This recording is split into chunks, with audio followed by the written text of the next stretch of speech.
भौर तालुका देवळा येथे आदिवासींचे कुलदैवत डोंगऱ्यादेव महोत्सवाला सुरुवात झाली। आदिवासी समाजाच्या सांस्कृतिक, धार्मिक आणि सामाजिक जीवनाचा डोंगऱ्यादेव महत्त्वाचा भाग आहे।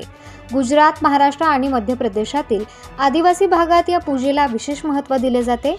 निसर्गाशी जोडलेले हे कुलदैवत आदिवासींना एकात्मतेचा अनुभव देते। डोंगऱ्यादेवाला आदिवासी समाजात निसर्गाशी नाळ जोडणारे देव मानले जाते।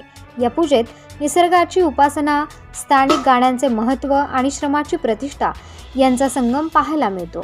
प्रत्येक गावात डोंगऱ्यादेवासाठी एक खास जागा निश्चित केलेली असते। या जागेला फुलखळी असे म्हटले जाते। गावकरी एकत्र येऊन विधिवत पूजा करतात। या पूजेसाठी नागली, तांदूळ, उडीद असे 5 किंवा 7 वस्तू अर्पण केले जाते। या फुलखळीवर पहिल्या दिवशी सर्व गावातील लहान थोर मंडळी उपवास करून फुलखळीवर झेंडू व तुळस या रोपांचे रोपण करून तेथे पारंपरिक पद्धतीने पूजन केले जाते। यामध्ये डोंगऱ्यादेवाची पूजा समाजातील एकतेचे प्रतीक आहे। या पूजेमुळे आदिवासी समाज एकत्र येतो आणि सांस्कृतिक वारसा पुढच्या पिढीपर्यंत पोहोचवतो। नवस फेडणे, नवीन पिकांची भरभराट होण्यासाठी आशीर्वाद मागणे किंवा आपत्तींचा नाश होण्यासाठी प्रार्थना करणे हे पूजेचे उद्दिष्ट असते।